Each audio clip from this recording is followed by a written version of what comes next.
はい、適当スイング。今日は最近時間に余裕があるんで、リメイクもともと好きだったんで、着物リメイクをして物作りをして販売したりしてるんですけど、それが気になる方は URL 貼っとくんで、ちょっと見てみてください。はい。ってことで今日はその今までリメイクしてたのは、僕ほどくのめんどくさいんで、この上からそのまま立って型取りして物を作ってたんですけど、ちょっと着物地を使った大きめのアイテム作りたいなと思って、そうなったらやっぱほどくしかないんですよね。で、僕下調べしたところによると、なんとこの着物地ってこれ原単なんかリサイクルショップで買ったんですけど、こういう感じであって、でだいたいおおよそなんですけど、38×12 メートルぐらいで1着が作られてるっていう感じなんで、これ丈とかによって若干変わってくるんでしょうけど、ちょっとタイムトライアル的なのをやってみたいなと思います。でこれパッと見正確には測ってないんですけど、149ぐらいですね、おそらく。約150センチの着物を切って、そんぐらいでね作られてんのかっていうのも見ていきたいし、で一番広いとこで幅どんぐらい使われてるかっていうと27ですね、幅がこれの場合で。37って言われてるんで10センチも隠されてるわけなんですよね、大体。これが原単とすれば、ほら置いたらこういう感じになるじゃないですか。ってことは約10センチもこの縫い代の中に隠れてるって考えられるじゃないですか。でこれ洋服で考えると結構ありえないことじゃないですか。縫い代基本多くても 1.5 とか、2あるとこはもうハンドメイドみたいな作品ですよね。で着物の場合はそうやって縫い代を隠すっていう手法が取られてるんで、なんて言うんだろう、着物でよくあるのが、私にサイズ合わないんだけど親の代から使ってたからサイズ仕立て直したいですって言ったら、こうやって隠れてるわけだから、サイズ調整が、業者にお願いして全部ばらして洗浄したりして、その本人の着物が作れたりするわけなんですよね、体型が合ってなくても。そういうのが着物のすごいところというか、いいとこだなって思ったんですけど、そういういろいろね勉強してみようってことで、今日はほどいてみましょうっていう企画でやっていきます。はい。おおよそのパーツみたいなのちょっとネットにあったんで、これ参照にして、こういう名前なんだとか覚えながらやっていこうと思います。じゃあほどいていきます。じゃあやっていこうと思います。用意スタート。じゃあまず袖のところからいってみようと思います。手縫いっぽいですね。こう開いてみると分かるんですけど、少々のあれはご了承くださいってことで。で裏地は使う予定ないんで、最悪破けてもいいかなっていう感じでスピード重視でほどいていきます。今袖のこの空いてるとこですね。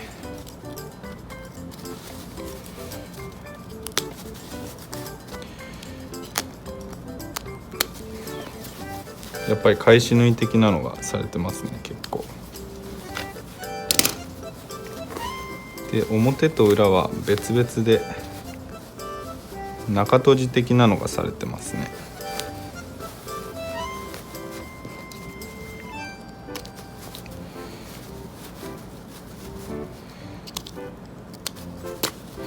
でちなみにこれは一回洗濯物にぶち込んで洗ってます。やっぱりそういうリサイクルショップとか古い着物って匂いがするんですよね。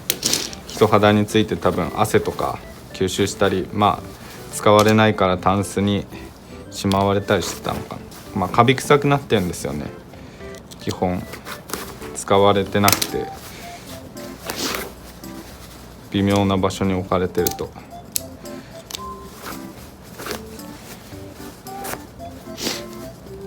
これを手作業って考えるだけでちょっと恐ろしいですけどね。ミシンで仕立てる着物もあるのかな。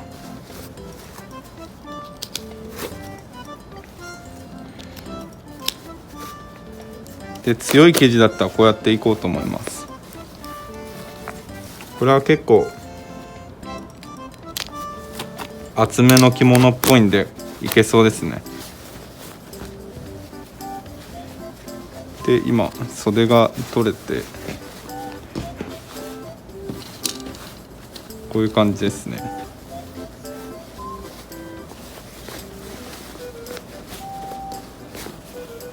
はい、この丸みのところは触るとボコボコしてるんで縫い代いっぱいある感じがします。ひっくり返してみるとそうですね、さっきの丸みのところこんな感じになってます。これをよくなんかコテみたいなので丸み作るんでしょうね。よく出るなって感じで、全くやっぱ洋裁とはやり方が違うというか。でこれもしかして今思ったけどミシンと違って手縫いだから波縫いみたいにされてんのかなってことは、そうやって引っ張って抜いた方が早いんじゃねって思って、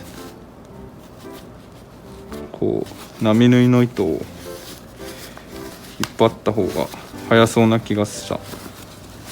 だから手縫いなのかもしれないですね。こう仕立て直したり、ばらして洗ったり、仕立て直す文化が確かあったと思うんですよね、着物。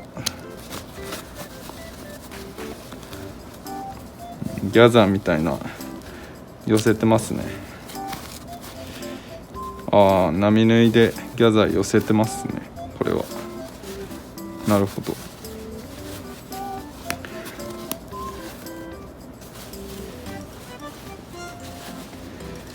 でこの着物地だから地糸が近くてちょっとわからないんですけど、こ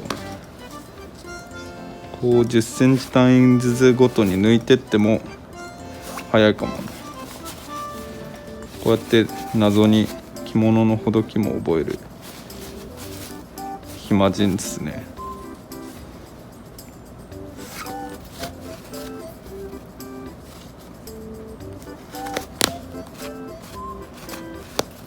でちなみに今回分厚めなんでガンガンいってますけど、結構絹とかで作られてる繊細なやつは破れたらほどいてる意味がないって感じになっちゃうんで、慎重に。番手的には多分触った感じ60ぐらいのフィラメント紙でこれは縫われてますね。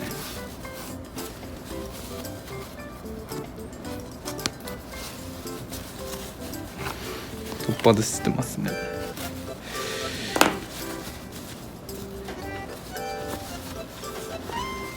でなんかこう袖の端処理なんでしょうね、こう擦れ木的なものがついてますね。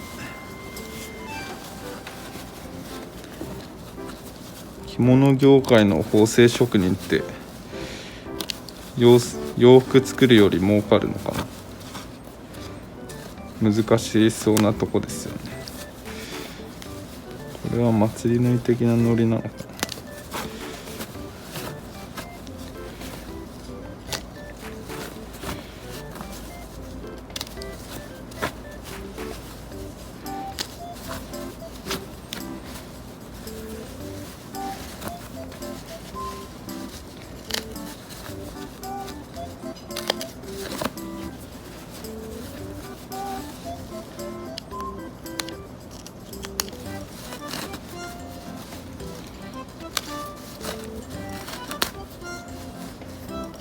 すごい、やっぱなんかしつけみたいなのがいっぱいついてる。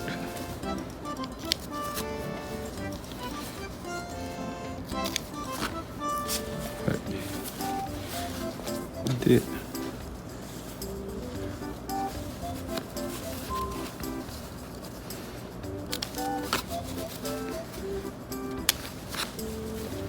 はいほどけました。これの場合は折り目見てもらったら分かるんですけど、あまり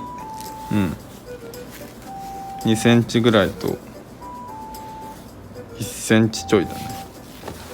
が使われてるから、この袖自体はあんまり縫い代隠されてません。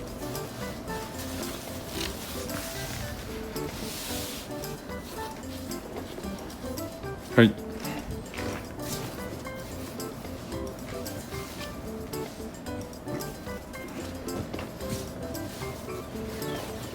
反対も取っていきましょう。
ノッチっぽいのも入ってますね、やっぱり。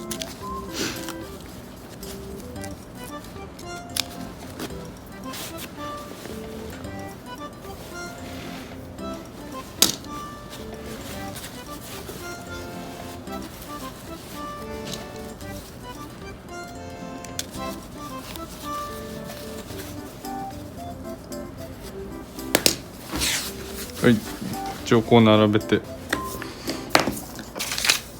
はい、袖外せましたんで、次、前身幅と奥身っていうのがあるみたいなんですけど、これですね。この2本でこうつながって後ろまで来るんですよね。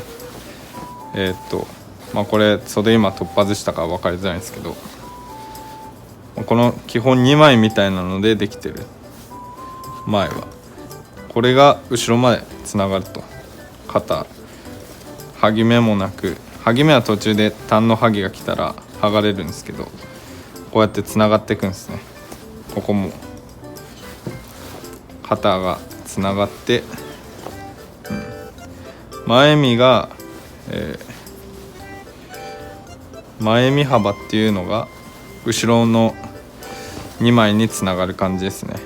この着物は後ろと前そのまま肩でつながってます。だいたい他の着物もちょっと見てみたんですけど、作りはそういう感じですね。前身幅っていうのからこういう感じですね。こうつながって後ろのまでつながってると。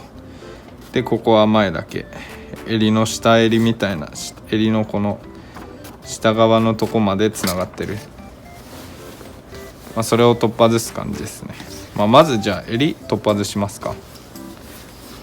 襟は襟と掛け襟っていう名前ですね。付け方もよくわかんないんですけど、完璧に祭りっすね。やっぱなんて言うんだろう、今更なんですけど、このステッチを出すって文化が着物はないですよね、あまり。なんか布小物とかであるような着物生地をつまんだりして波縫いで留めてるみたいなのはあるけど、この着物っていうものに対して波縫いは見えないようにしてるのか。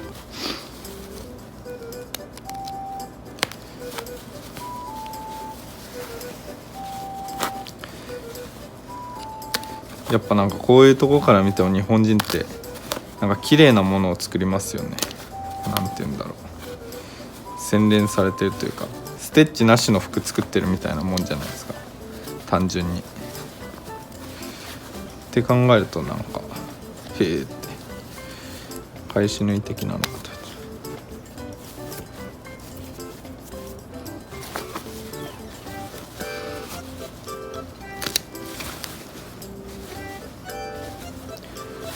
で襟もこういう風に2つ折りで、もうなんか大襟と作り方は似てますね。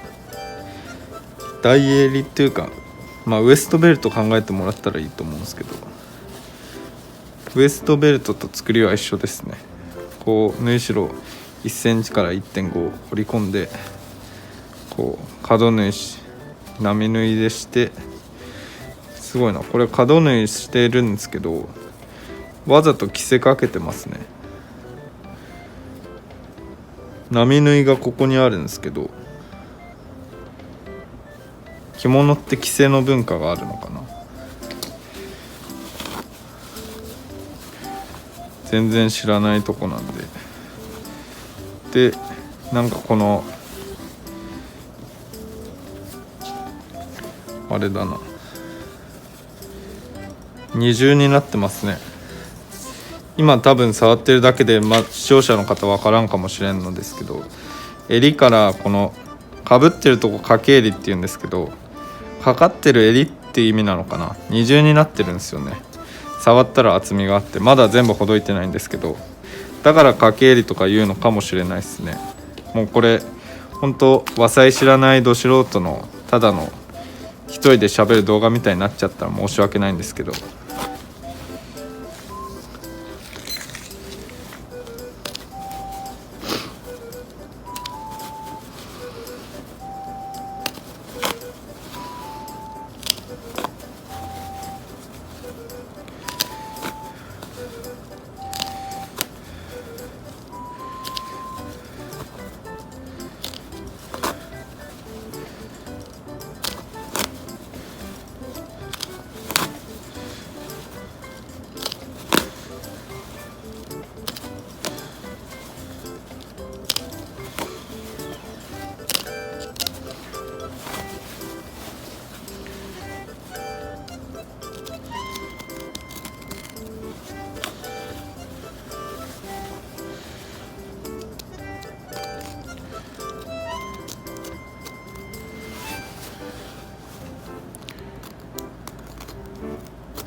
はい、今襟が取れました。こうやってやっぱり重なってますね。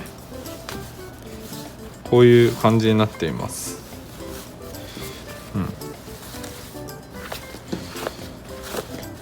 はい。で広げるとこ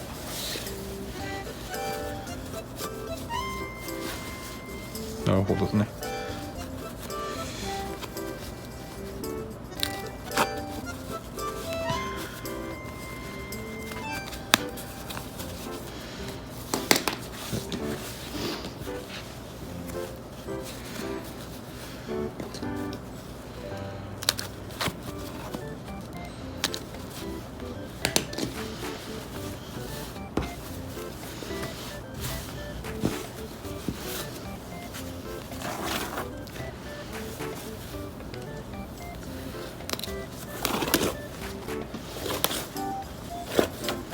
厚みを持たせたいんですかね。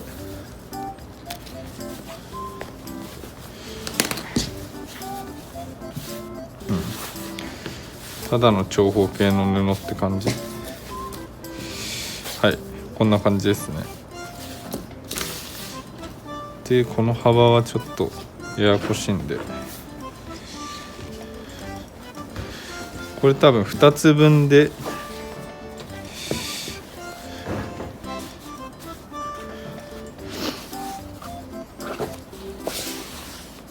て感じですね。幅的には2つでって感じなんで、こういう感じですね、おそらく。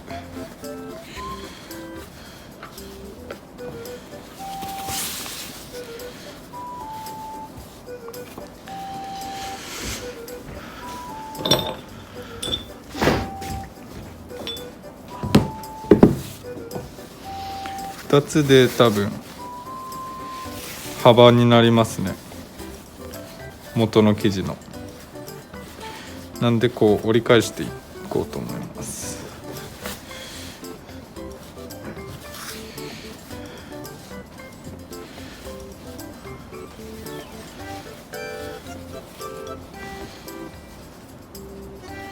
こんな感じか。ってことは今ここら辺までかな。でこのよくわかんない余りがあったんで、こいつはちょっとお休みで、今ここまで往復地点でもうごついのだけなんで、で赤い裏地がついておりますね。これは一重始末的な感じなんだな。はい、次じゃあこのちっこい前身みたいな奥身幅というところを外してきます。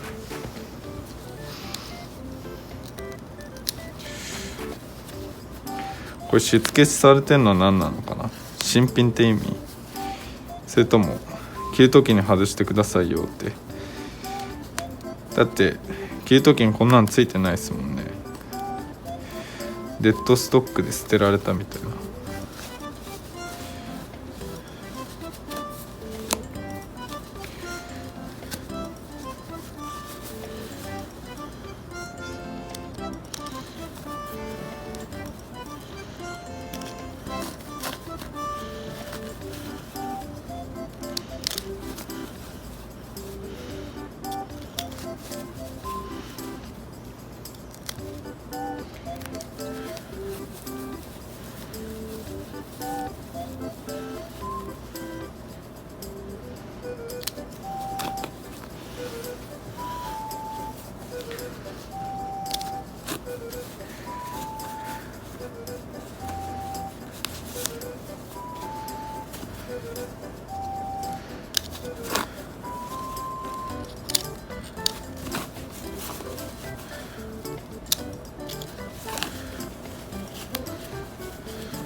こっ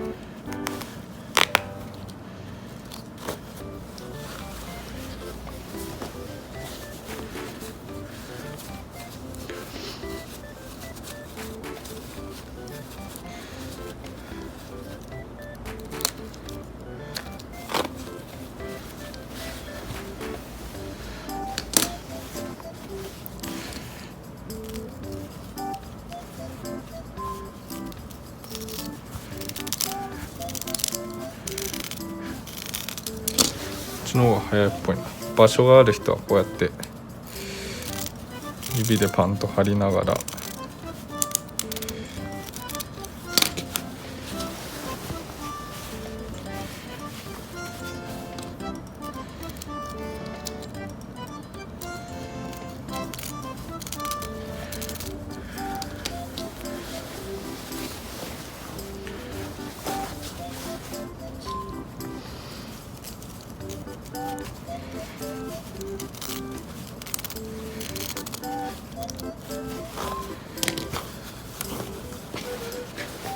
意外と長いですね。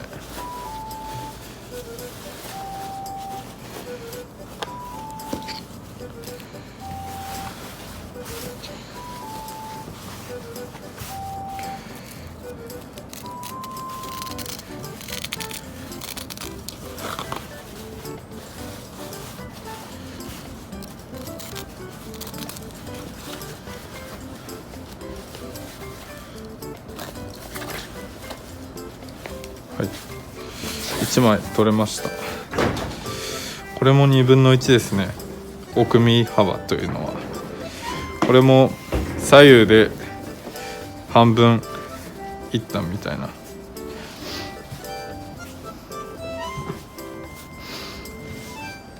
はい、じゃあ反対の奥身も外すか。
半分よりはちょっとなんか広い感じですね、奥身が。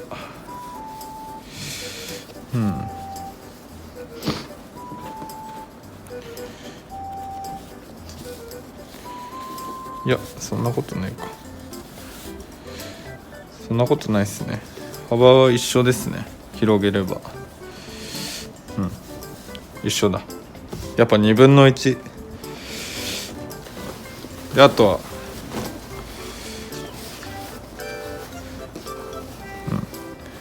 すごいこう前身頃から後ろ身頃がこうつながってるんですね。やっぱそういうとこは無駄がないというか、なんか物を大切にしてるっていう感じですよね。本当に無駄にするところがないというか、ほぼやっぱ日本人ってすごいなって DNA から感じる。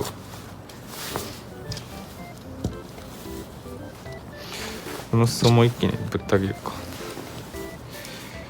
裾を今ぶった切ってます。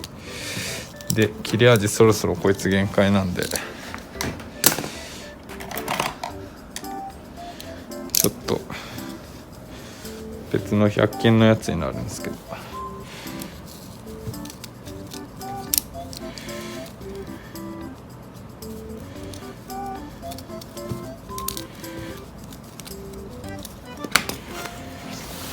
でなんか裾にくるまれてんな、変なのが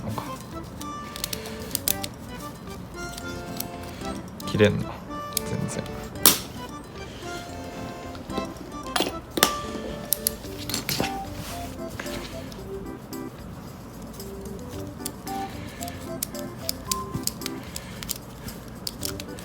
手縫いと祭り縫いと合計今3本の糸を一気にほどいてる感じですね。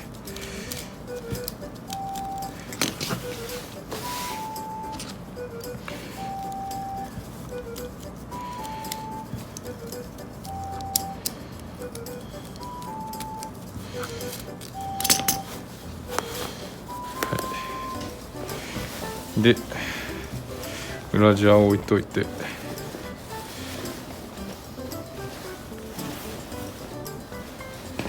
裾から突破外していきますか。こういう感じで。で返し縫い的なのがやっぱりされてますね。玉留めか、されてないね、ただの玉留めっぽいね。こういう場合はこうして、で早いなやっぱほどく。意外とこれは多分こういう系のちょっとしっかりした生地だからあれなんですけど、難しい系もちょっとやってみたいですね。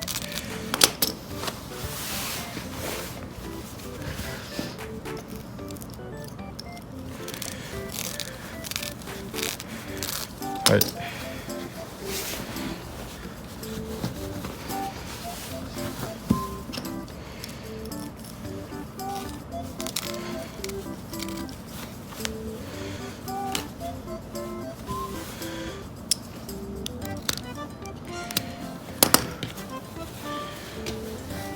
外して、こうつままれてますね。だいぶつままれてんだ。へえ。なんか新しいものを、未知のものをほどく時って面白いですよね。逆にこうやって民族服とか海外のなんか伝統服ほどいたら面白そうっすよね。すごい。こう一気になんか織り込まれてますね。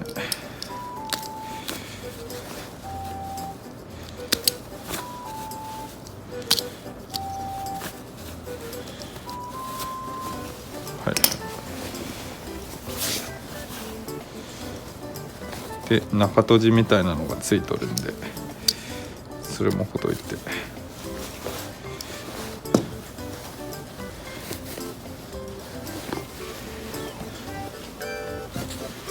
どこまでほどいた。ここは切り込みが入るんですね。襟のとこっすね。襟はこうなっとるんで、今後ろの首らへんっすね。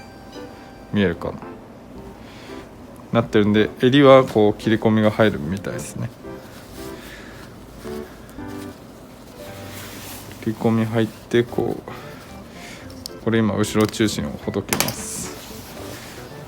こういう感じで今回は裏地は使わないんで、裏地はぶった切ってもいいみたいなやり方でほどいています。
これ取れたな。半分取れましたね。こう脇と前がつながってますよね。で脇をほどくと、こういうふうに縫い代なんぼ、縫い代もすごいね、5以上あるよ。縫い代6ぐらいで縫われてる。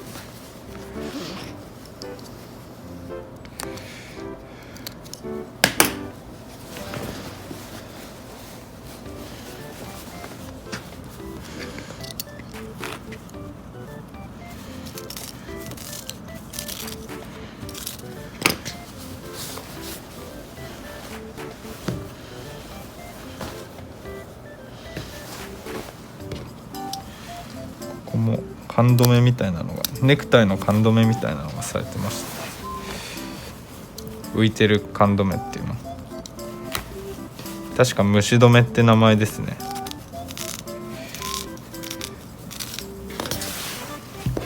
和裁用語だと。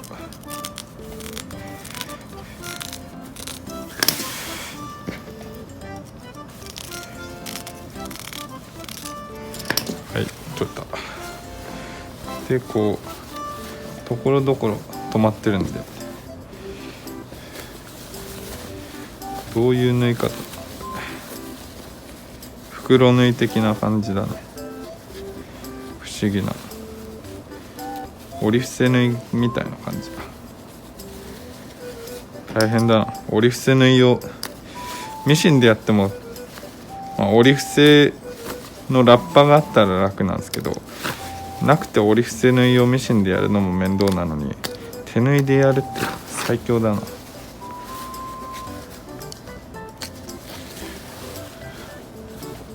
よし、取れた。あとはこの背裏みたいなの、千鳥はあるんですね。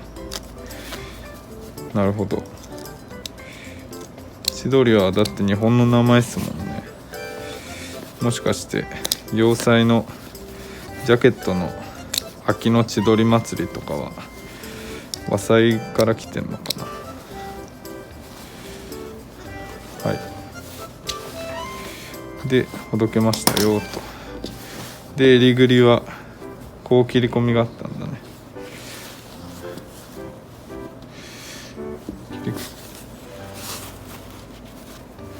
これも萩じゃないのにわざとタックみたいにしてるんですね。わざと萩目っぽくしてるんだ。不思議だね。不思議で仕方ないんですが、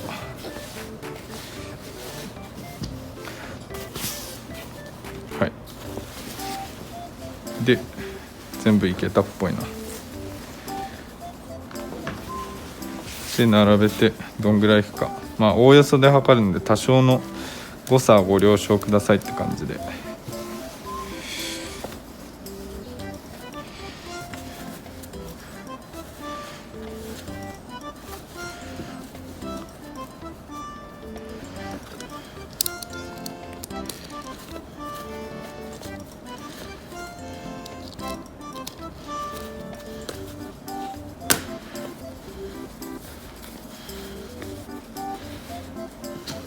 もう一応ほどこう。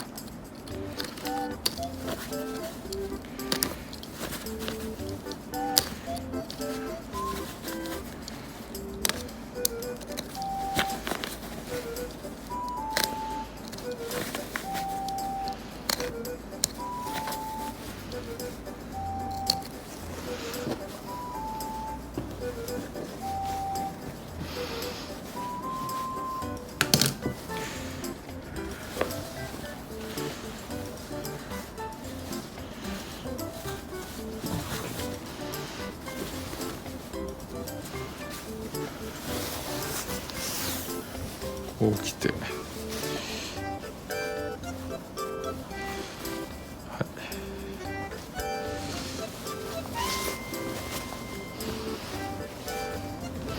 い、逆に後ろ身の一番長いのだけでいくらあるんだろう。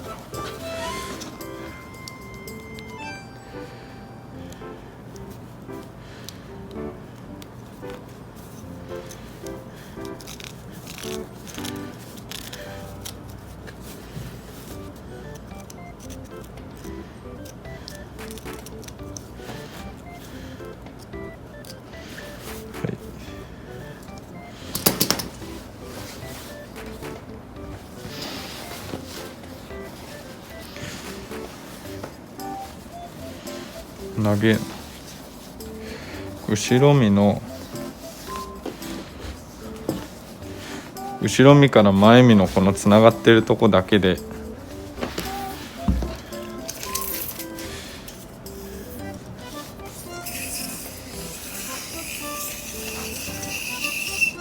すごいね。2.60 から70ぐらいありますわ。これはすごいわ、長い。ってことは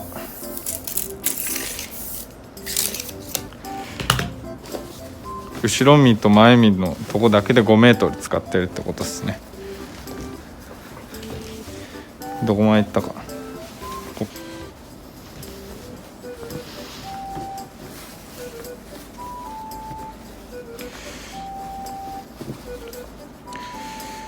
こんなところか。12344かける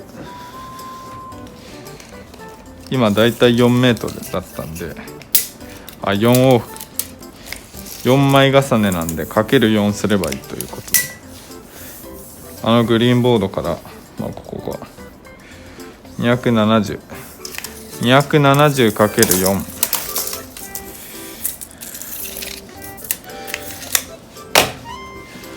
270×4 は1000。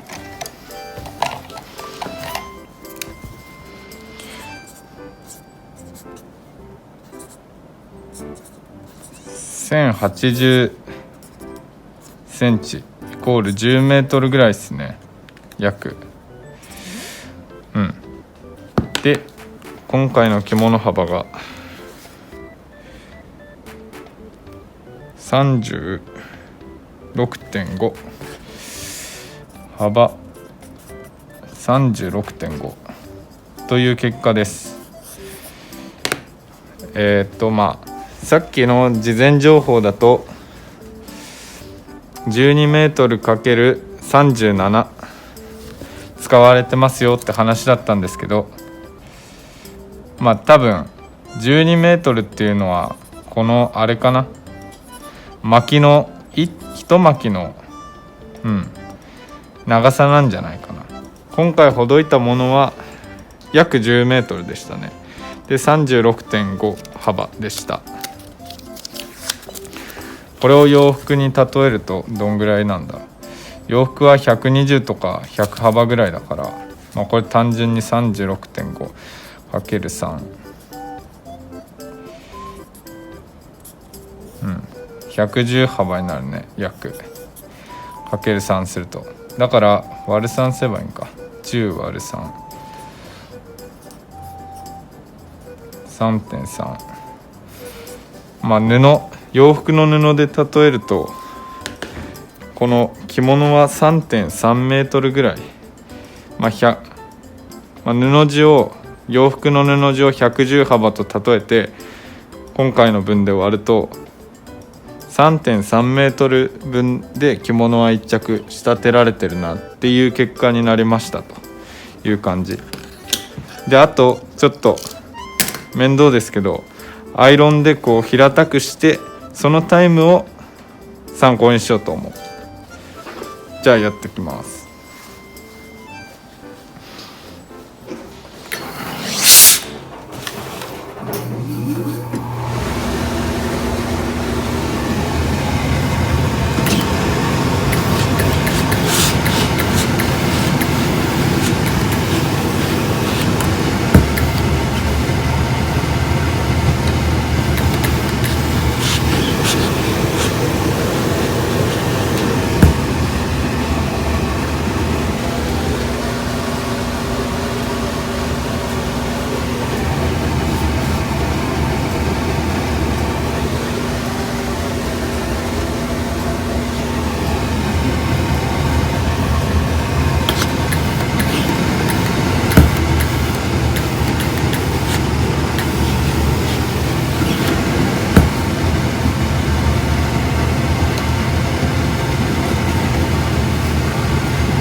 で今回はこういう感じになって、タイムの方は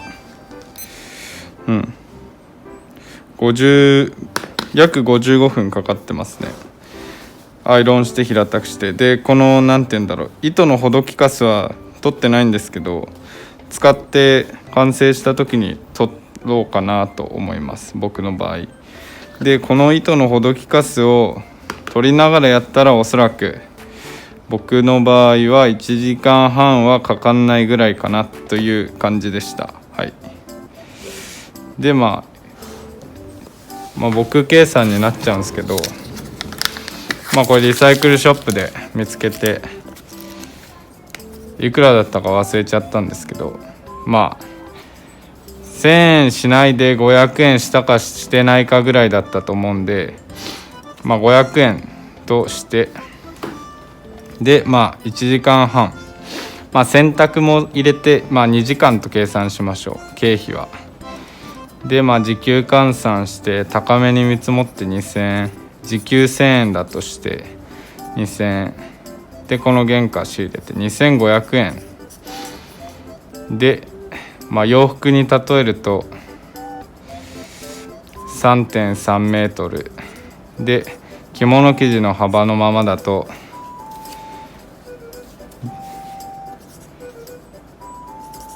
約10メートルでしたね。だからこの値段が美味しいかって言われて、やるかっすよね。時間と労力の問題なんですけど、3メートルに 3.3 メートル、切り込みもあった場所もあったから、で半分に切られてるとこもあるから、3メートルぐらいを見積もって、それで何か作って、で着物生地ってこうやってほどいて作り直すっていう手間があるから、そういうとこでレアな生地にはなるんですけど、こういうの多分まとめて買ったらすごい高いっすよね。でもリサイクルショップだと500円とか1000円しないぐらいで転がってるんで、そういうのを1着買って洗濯して、こうやってほどいて、でこれ時給単価で出したんですけど、2500円でこの生地を買いたいかどうかって感じですね。時間的に考えると原価のこと、お金の話ばっかなんですけど、はい。でいろいろ勉強もあったし、単純に面白かったなというか、着物は本当無駄にしてないですよね。全部一つの幅と半分で仕立てて、でこの幅の調整はこうやって縫い代を多くして、でなんでかっていうと、洋服みたいにカーブがなかったり型紙がないからできるという感じですよね。そういう風に着物作られてんだなっていうのを、勉強になったんでいいかなと思います。今日はこんな長々としたただ着物をほどくっていう動画になったんですけど、参考になったり、なんかリクエストありましたらしてください。ご視聴ありがとうございました。